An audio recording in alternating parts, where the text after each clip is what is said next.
Part 3. My parents forced me to give up my college fund to my golden child brother, but after 4 years of hard work and struggle, I finally made it. Then they showed up to my graduation demanding money, and oh boy did I have a surprise for them.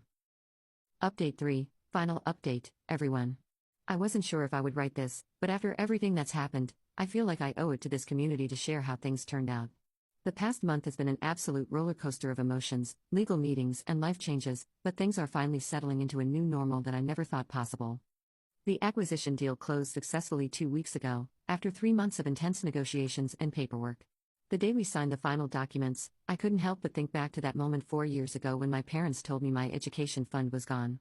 I wondered if they had any idea that their decision would lead to this moment, their daughter signing a multi-million-dollar deal while they faced foreclosure. I won't share the exact number to maintain my privacy, but let's just say I never have to worry about money again. More importantly, I've proven to myself that I didn't need their support to succeed. My grandmother, who has been my guardian angel through all of this, helped me set up a charitable foundation that will help other students who have had their education funds stolen or misused by family members. We're focusing specifically on helping students who have been financially abandoned by their families but don't qualify for certain types of aid because their parents still claim them as dependents. The foundation will provide not just financial support, but also legal guidance and mental health resources. It feels incredibly healing to turn this negative experience into something positive that will help others avoid the struggles I faced. As for my parents and James, the cease and desist letter from my lawyer might as well have been written in invisible ink for all the attention they paid to it. They continued their harassment campaign, calling my office, showing up at my apartment, and even trying to contact my clients through LinkedIn. The final straw was when they showed up at my boyfriend's workplace to try to convince him to talk some sense into me. That's when I finally followed through with the restraining order. The hearing was last week, and I have to admit, it was harder than I expected.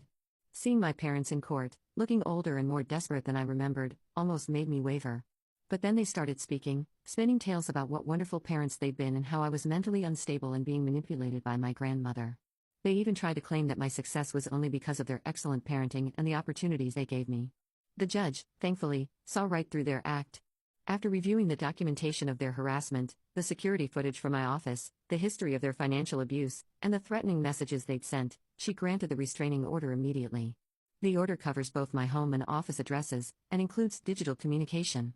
The look on my mother's face when the judge called their behavior a disturbing pattern of exploitation and emotional abuse will stay with me forever.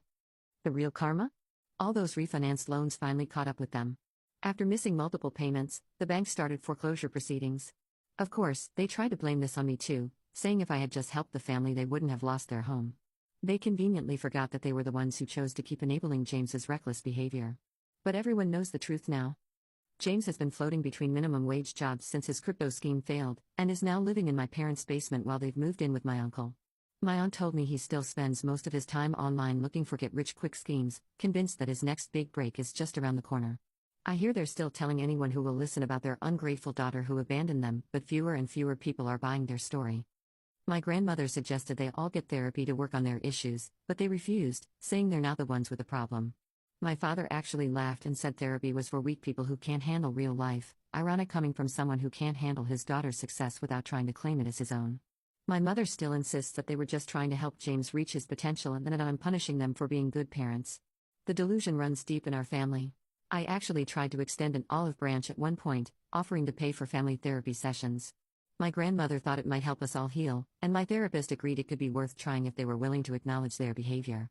But they refused, saying they would only attend if I first showed good faith by giving them money to save their house.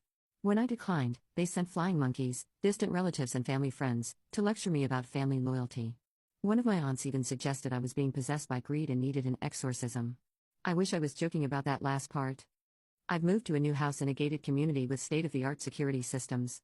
It's strange sometimes, walking through this beautiful home that I bought with my own money, remembering how just a few years ago I was living off ramen noodles in a studio apartment with questionable heating. My boyfriend, who stuck by me through everything and never once suggested I give in to my family's demands, says I sometimes still act like I'm expecting someone to take it all away. I'm working on that in therapy. Speaking of therapy, it's been incredibly helpful in processing everything that's happened. My therapist has helped me understand that my parents' behavior wasn't just favoritism, it was financial and emotional abuse. She's helping me work through the guilt and anxiety that still crops up sometimes, especially around holidays or when I see happy families together. I'm finally feeling at peace with my decisions. My business is thriving under the new parent company, though I've stayed on as CEO of our division. I'm planning my first real vacation in years with my boyfriend, we're thinking Bali, and I'm finally learning to enjoy my success without feeling guilty about it. My grandmother has moved into a guest house on my property, her choice, as she says she's too independent for a retirement community but too old to deal with yard work. Having her close by has been amazing. To everyone who supported me through this journey, thank you. Your messages and comments helped me stay strong when I was doubting myself. The Reddit community has been more of a family to me than my biological one ever was. And to anyone else dealing with toxic family members who try to steal your future, stand strong. Success is the best revenge, but healing is the best victory.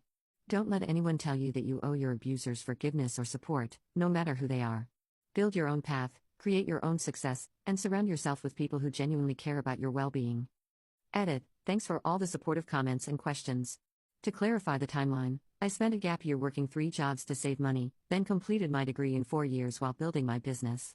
The acquisition happened right after graduation.